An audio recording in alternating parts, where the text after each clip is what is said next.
पराठे के साथ रेड बुल मिलेगी। नहीं तो सांडे का पानी। कमाल का शहर है जी। हम कलकत्ता घूमने आए, यहाँ पे चाय नहीं। सिलीगुड़ी सिलीगुड़ी, कलकत्ता नहीं है तो कलकत्ता में, यहाँ पे वही। विशाल जी, आप जहर लग रहे हो इस तस्वीर में। अब क्या करें, हम है ही जहर। तो 1947 के अंदर जब हमारा पार्टीशन अनाउंस हुआ तो नॉर्थ ईस्ट जाने का एकमात्र रास्ता था बंगाल से होके, जो कि बाद में बांग्लादेश बन गया। लेकिन पार्टीशन के बाद वही ईस्ट पाकिस्तान हुआ, जिसकी वजह से हमारा नॉर्थ ईस्ट का नेटवर्क बिल्कुल कट हो गया था। तो उसी के बाद सिलीगुड़ी से असम के लिए ट्रेन ऑर्गेनाइज की, जिसकी वजह से सिलीगुड़ी पूरे नॉर्थ ईस्ट का एक इकोनॉमिक हब बन गया। मैंने कहा फिर बताऊंगा। टेढ़े मेढ़े से टेढ़ा मेढ़ा हो जाएगा। केले खा ये देख तो लो फोन एक बारी। दिल्ली का वीडियो। दार्जिलिंग या फिर मैं कहूँ ये पूरा नॉर्थ ईस्ट रीजन अपने रेन फॉरेस्ट के लिए बहुत ही ज्यादा फेमस है। और आप दूर दूर तक देखेंगे आपको सारे पहाड़ बिल्कुल लश ग्रीन दिखेंगे। उसके पीछे का मेन रीजन है, इस रीजन में बारिश बहुत ही ज्यादा होती है। अब यहाँ से आप ऊपर की तरफ देखो, हर एक घर में आपको कोई ना कोई एक फुटबॉल फ्लैग देखने को मिल जाएगा। और ये लग ही नहीं रहा कि इंडिया है, ऐसा लग रहा है कि ब्राजील का कोई फवेला है जहाँ पे फुटबॉल का लोगों को इतना क्रेज है। दार्जिलिंग, उसका मौसम, साथ ही साथ इंडियन फ्लैग, ये टॉय ट्रेन, ये मेरी चाय। और ऐसा भी नहीं है लोग फुटबॉल खेलना नहीं चाह रहे, पैशन तो आपको दिख ही रहा है। जो मेन चीज है जो एआईएफएफ हमको नहीं देना चाह रहा, वो है सर्विसेज, बजट, जिसकी कमी की वजह से ना ही हमारी फुटबॉल ग्रो कर पा रही है और ना ही फुटबॉल का क्रेज यूथ में जनरेट हो पा रहा है।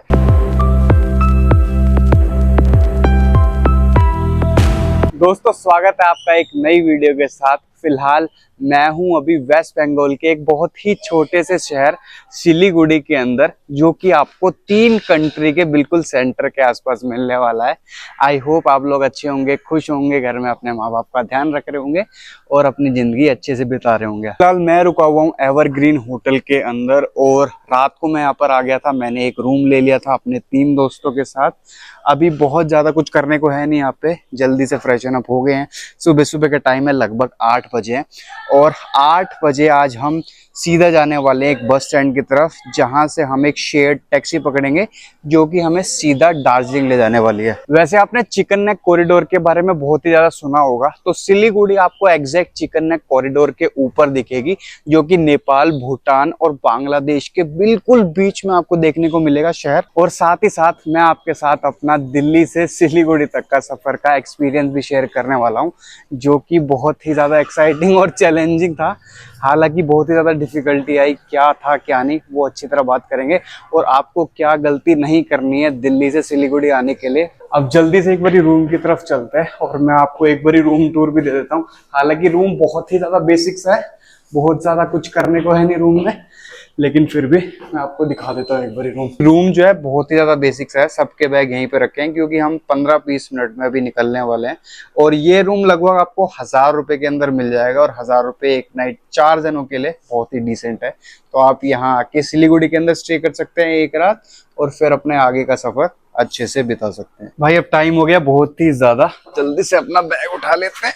ये रहा अपना एक बैग, ये रहा दूसरा। चलो जी, अभी सीधा यहाँ से निकल के सबसे पहले हम जाने वाले हैं कुछ खाने और वहां से सीधा चलेंगे स्टेशन, क्योंकि आज हम यहाँ से सीधा निकलने वाले हैं दार्जिलिंग। परवीन जी, अब ब्रैड पिट लग रहे हैं इसमें। पराठे के साथ रेड बुल मिलेगी। नहीं तो सांडे का पानी। कमाल का शहर है जी। हम कलकत्ता घूमने आए, यहाँ पे चाय नहीं। सिलीगुड़ी सिलीगुड़ी, कलकत्ता नहीं। है तो कलकत्ता में, यहाँ पे वही।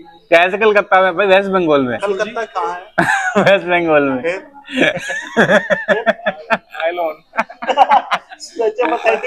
भाई अभी हम आ गए एक रेस्टोरेंट में जो कि बिल्कुल होटल के साथ में ही था, जिसका नाम है शेर पंजाब। और यहाँ पर आके हमने 2 ऑमलेट और कुछ पराठे ऑर्डर कर दिए हैं। तो जल्दी से अपना ब्रेकफास्ट खत्म करते हैं और उसके बाद सीधा चलेंगे यहाँ से बस स्टैंड के अंदर, जहाँ से हम अपनी शेयर टैक्सी लेने वाले हैं, जिसका फेयर अराउंड पर पर्सन 250 होने वाला है।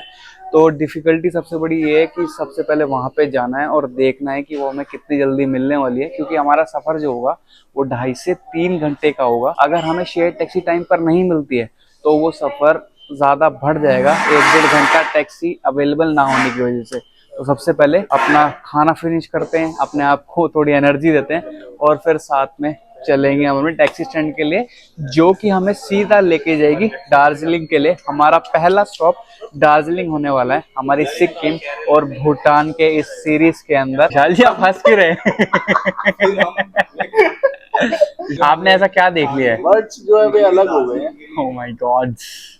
पर आमदनी बन चुकी है पराठे की। फिर आपका बस का सफर कैसा रहा? बस का सफर इतना घटिया, 2 कौड़ी की बस, और जैसी बस वैसे उसके ढाबे। और इसके पीछे का वो जो मास्टरमाइंड है वो कौन है? मैं हूँ। वही एक ही है, सांड पागल, वो वहीं रह गया जिसने बस बुक करी थी। देखा क्या ऐसा आपने बस में देखा क्या? पार्थ बता एक बार, फ्लोर पे इतना टॉयलेट था, छप छप करके जाना पड़ा। Oh my God. चलिए अब जहर लग रहे हो इस तस्वीर में। अब क्या करें, हम है ही जहर। जल्दी से भाई अपना ब्रेकफास्ट खत्म करते हैं। ये रहा पराठा और साथ में अपनी ब्लैक कॉफी।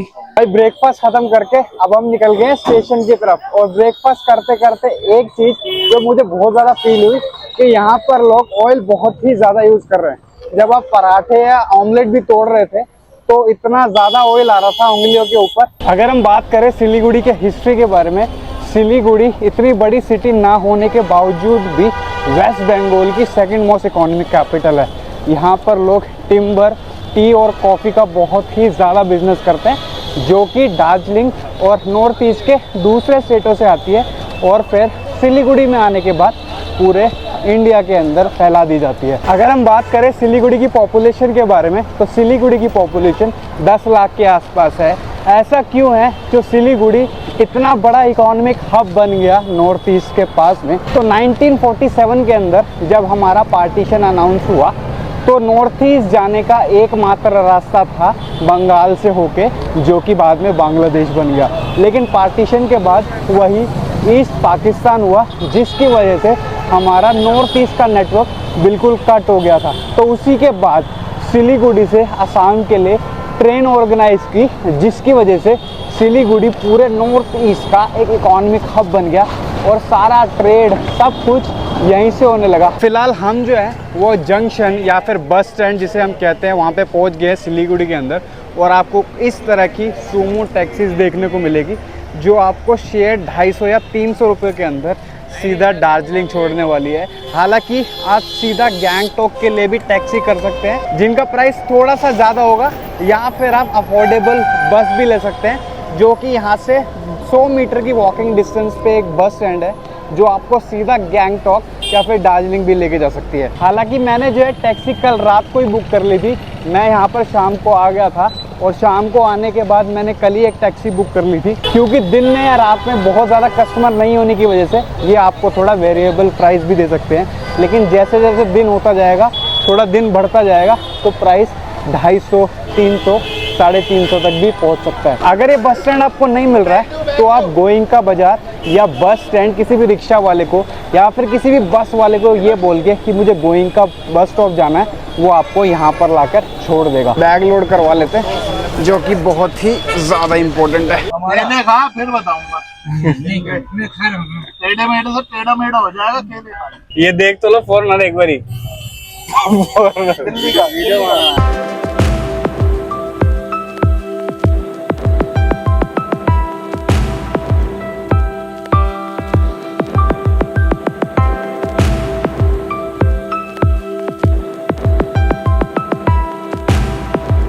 फिलहाल भाई लगभग सिलीगुड़ी से चले हुए हमें 1 घंटा हो गया है और हमने अपना पहला होल्ड लिया है। यहाँ पर रुकते ही मैं अंदर कैफे में एंटर किया हूँ, बैल्कनी में आया हूँ और पीछे का नज़ारा देखो भाई, शानदार, बेहतरीन भाई।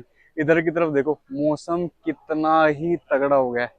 अब जल्दी से उधर की तरफ चलते हैं, उधर है कैफे। हमने एक कॉफी ऑर्डर कर दिया है, एक कॉफी पीते हैं इस बेहतरीन से नज़ारे को देखते हुए। दार्जिलिंग या फिर मैं कहूँ ये पूरा नॉर्थ ईस्ट रीजन अपने रेन फॉरेस्ट के लिए बहुत ही ज्यादा फेमस है और आप दूर दूर तक देखेंगे आपको सारे पहाड़ बिल्कुल लश ग्रीन दिखेंगे। उसके पीछे का मेन रीजन है, इस रीजन में बारिश बहुत ही ज्यादा होती है और आपको यहाँ पर पहाड़ बहुत ही बेहतरीन ग्रीन मिलेंगे। और मौसम देखो भाई, बादल कितने नीचे आए हुए हैं, शानदार मौसम हो रखा है इस वक्त। सिलीगुड़ी से जो दार्जिलिंग की दूरी है वो लगभग 70 किलोमीटर है और हम 45 या 50 किलोमीटर के आसपास ट्रैवल कर चुके हैं। अब यहाँ से सिर्फ 1 घंटा रहता है हमें दार्जिलिंग पहुँचने में। हालांकि 1 घंटा या उससे ज्यादा भी टाइम लग सकता है। उसके पीछे रीजन है, दार्जिलिंग के अंदर अभी ट्रैफिक लगा हुआ है बहुत ज्यादा। लो भाई अपना डेडली कॉम्बो बन गया, सूपी मैगी पहाड़ों की और थम्स अप। चलो लो भाई अपने मोमोज भी आ गए गर्मा गर्म।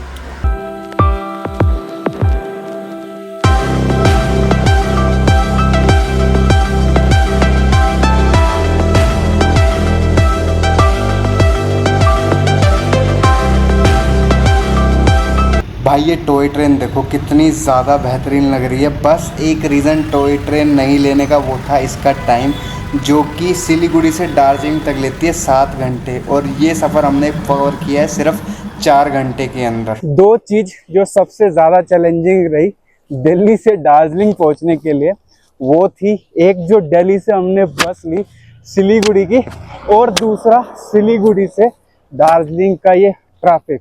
भाई साहब मैं आपको बता नहीं सकता, मैं पिछले आधे पौने घंटे से पीछे वाले ट्रैफिक में फंसा हुआ था, और मैंने हद मार के ये डिसीजन लिया कि मैं खुद से अपने बैग उठा के आगे चला जाऊंगा। मैं अभी 15 से 20 मिनट चलाऊंगा और यहाँ पे ट्रैफिक का नामो निशान नहीं है।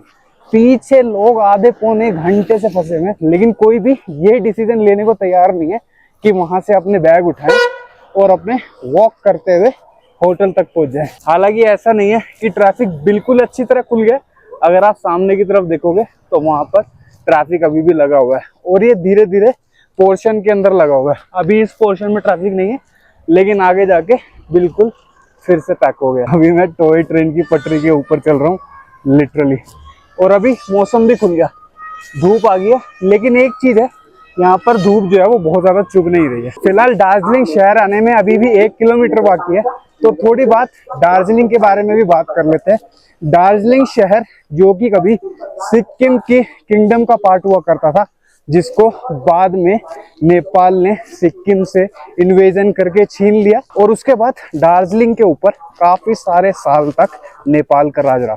लेकिन ब्रिटिशर जब इंडिया में आए तो उन्होंने एक ट्रीटी साइन की नेपाल के साथ कि उनको कुछ पार्ट दिया जाए दार्जिलिंग का, और लेटर ऑन दार्जिलिंग को इन्वेड करके अपने अंदर मिला लिया गया, जो कि एक बहुत ही बड़ी स्ट्रेटेजिकल पोजीशन थी, क्योंकि दार्जिलिंग से आप पूरे नॉर्थ ईस्ट को आराम से प्रोटेक्ट कर सकते हो। अभी थोड़ी देर पहले मैंने आपको एक चीज बताई थी कि दार्जिलिंग का वेदर बहुत ही ज्यादा अनप्रिडिक्टेबल है, और इसका नाम इसको पूरी तरह जस्टिफाई करता है, क्योंकि इसको लैंड ऑफ थंडर भी कहा जाता है। अगर आप इसके नाम को 2 भागों में बाइसेक्ट करोगे तो उसको प्लेस प्लस थंडर के नाम से जाना जाता है, जो कि एक तिब्बतन वर्ड है। जब तिब्बतन इन्फ्लुएंस दार्जिलिंग के अंदर था तभी इसका नाम दोरजे इन रखा गया, जिसको बाद में चल के दार्जिलिंग कर दिया गया। एक चीज और, अभी वर्ल्ड कप का टाइम है और आपको हर जगह पोर्चुगल, अर्जेंटीना, ब्राजील, फ्रांस के फ्लैग देखने को मिल जाएंगे। अभी जैसा कि आप इस घर में भी देख सकते हो, इस गाड़ी पे भी देख सकते हो। मैं आपको और भी बहुत सारी गाड़ियां दिखाऊंगा जहाँ पे आपको डिफरेंट डिफरेंट फ्लैग्स देखने को मिलेंगे, और लोग इतना पैशनेटली फुटबॉल वर्ल्ड कप को यहाँ पे फॉलो कर रहे हैं कि आपको लगेगा कि आप किसी यूरोपियन कंट्री में हैं जो कि फुटबॉल के लिए बहुत ज्यादा पैशनेट है। ये देखिए एक और फ्लैग आ गया ब्राजील का। सामने की तरफ अगर आप देखोगे तो आपको एक बहुत ही शानदार मोनेस्ट्री देखने को मिलेगी, और यही मोनेस्ट्री दर्शाती है कि यहाँ पर तिब्बतन इन्फ्लुएंस कितना ज्यादा रहा होगा। और यहाँ आपको जनरली मॉन्क यहाँ पर सैर करते हुए देखने को मिल जाएंगे, जो कि इंडिया के दूसरे रीजन से बहुत ही ज्यादा डिफरेंट लगता है। और उधर देखो ये मोनेस्ट्री जाने का रास्ता है, और बहुत ही डिफरेंट वाइब दे रहा है इधर। भाई मैं आ गया हूँ अभी एक रेस्टोरेंट में। अभी भी हमें दार्जिलिंग पहुंचने में कम से कम लगेंगे 20 से 25 मिनट। एक बहुत ही प्यारा रेस्टोरेंट बीच में मुझे दिख गया, और चलते चलते बहुत ही ज़्यादा भूख लग रही थी, तो अब मैं खाने के लिए बैठ गया हूँ, और आराम से यहाँ पे अपना लंच करेंगे और फिर आगे चलेंगे। क्योंकि ट्रैफिक का हाल जैसे कि मैंने आपको बताया बहुत ही वर्स्ट हो गया दार्जिलिंग के अंदर गर्मियों की छुट्टी की वजह से। भाई फिलहाल अगर मैं आपसे खाने के टेस्ट के बारे में बात करूँ तो खाना बहुत ही ज़्यादा बेसिक है, तो अपने कोई हाई होप्स लेके मत आना, क्योंकि मैंने अभी 3 से 4 जगह खाना ट्राई किया है, और खाना मुझे हमेशा ही बहुत ही ज़्यादा बेसिक सा मिला। अभी मैंने मटन ऑर्डर किया था, और इन्होंने मटन भी चिकन के स्टाइल में बना दिया है, बिल्कुल टेस्टलेस। हालांकि भाई साहब ने बहुत सारे सेलिब्रिटीज को बुलाया हुआ है, लेकिन उसके हिसाब से नाम बड़े और दर्शन छोटे। अब फिलहाल भाई खाना खा के निकल लिए और मौसम बहुत ही ज्यादा बढ़िया हो गया। मौसम थोड़ा क्लाउडी है, विंडी है, फिर से ब्लॉकेज ट्रैफिक का बीच में हट जाता है, फिर हो जाता है, बीच में हट जाता है, फिर हो जाता है। अभी मैंने टैक्सी वाले भाई साहब को फोन किया दोबारा कि आप कहाँ तक पहुंचे हो। मैंने बीच में खाना खा लिया, आराम से रुक गया, दोबारा चलने लगा। मैं लगभग पहुंचने वाला हूँ और भाई साहब अभी तक आधे रास्ते पे पहुंचे हैं और वो गाड़ी में, मैं पैदल हूँ।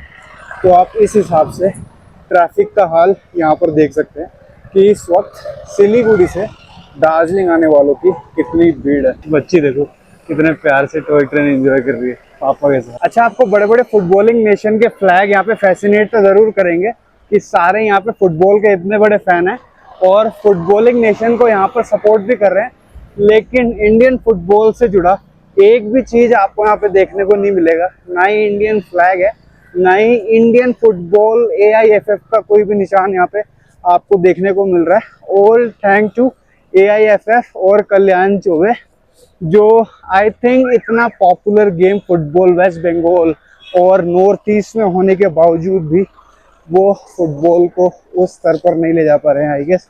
और आप देखो इधर अर्जेंटीना का फ्लैग है, उधर आपको दिख जाएगा अभी पोर्चुगल का फ्लैग एक लगा के जा रहे थे, इधर ब्राजील का फ्लैग। तो आपको इतना फ्रीक्वेंटली फ्लैग दिख रहे हैं फुटबॉलिंग नेशंस के, लेकिन इंडियन फुटबॉल से जुड़ा कोई भी आपको दूर दूर तक कुछ भी देखने को नहीं मिलेगा। और ऐसा भी नहीं है लोग फुटबॉल खेलना नहीं चाह रहे, पैशन तो आपको दिख ही रहा है। जो मेन चीज है जो AIFF हमको नहीं देना चाह रहा वो है सर्विसेज, बजट, जिसकी कमी की वजह से ना ही हमारी फुटबॉल ग्रो कर पा रही है और ना ही फुटबॉल का क्रेज यूथ में जनरेट हो पा रहा है।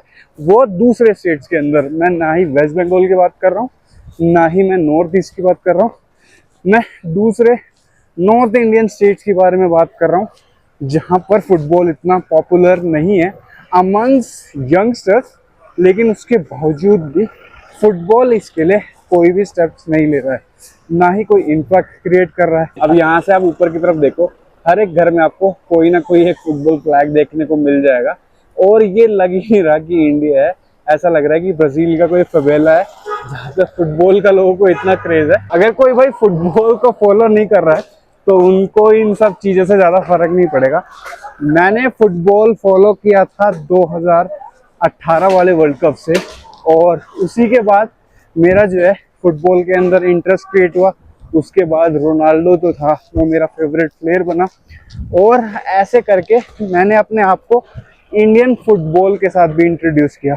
हालांकि मेरे हिसाब से जब स्टीवन कॉन्स्टेंटाइन इंडिया के कोच थे तो मुझे ग्रोथ दिख रही थी, लेकिन अभी रिसेंटली मैंने एक इंडियन फुटबॉल मैच देखा कजाकिस्तान के साथ और वो इतना हॉरेबल था। हम 90 मिनट सिर्फ डिफेंड कर रहे थे, वो भी 8 प्लेयरों के साथ। एंड देन आपको कहीं ना कहीं फील होता है कि एक नेशन जो कि फुटबॉल के लिए इतना डेडिकेटेड है, उसके बावजूद भी वो फुटबॉल में अच्छा नहीं कर पा रहा, तो आपकी कहीं ना कहीं उम्मीद टूटती है। फिलहाल भावनाओं में ज़्यादा बह के हम फुटबॉल के टॉपिक में कुछ ज़्यादा इन्वेस्ट कर रहे हैं। अब मैं लगभग पहुंचने वाला हूं अब दार्जिलिंग, और वहां पहुंचकर सबसे बड़ा जो चैलेंज है वो है एक होटल रूम ढूंढना। क्योंकि जब मैं सुबह सिलीगुड़ी से चला मैंने एयरबीएनबी पे एक होटल देखा था, लेकिन रास्ते में मैंने उसे बुक नहीं किया और अब यहाँ पर जो है नेट की प्रॉब्लम होने की वजह से मैं उसे बुक नहीं कर पा रहा हूँ। तो देखते हैं अब वो वहाँ जाके अवेलेबल है कि नहीं है। अगर अवेलेबल नहीं होगा तो हमको कोई और ऑप्शन देखना पड़ेगा। अगर अवेलेबल होता है तो वेल एंड गुड है, क्योंकि उसकी रेटिंग भी बहुत ही ज़्यादा अच्छी थी। भाई कई बार आपकी केयरलेस और अनअवॉइडेबल सर्कमस्टांसेस आपके साथ कैसा खेल करती है, मैं अभी आपको बताता हूँ। मुझे एक होटल बुक करना था जो मैं सिलीगुड़ी से चलने से पहले नहीं बुक कर पाया, फिर उसके बाद मुझे नेट नहीं मिला।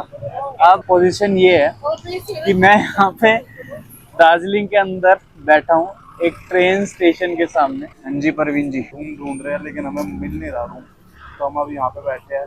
अब आप जरा यहाँ सामने देखिए, अंशुल जी जरा दिखाइए एक बारी, ये यहाँ पे टॉय ट्रेन्स खड़ी होती है सारी, बहुत अच्छी लग रही है देखने में, लेकिन एक सबसे बुरी बुरी चीज इसकी लग रही है, आप देखो कितना ज्यादा पोल्यूशन कर रही है, और ऐसी जगहों पे इतना पोल्यूशन होना मेरे हिसाब से तो अच्छी बात नहीं है। आंटी जी 2 चाय दे दीजिए, कड़क सी बना दीजिएगा।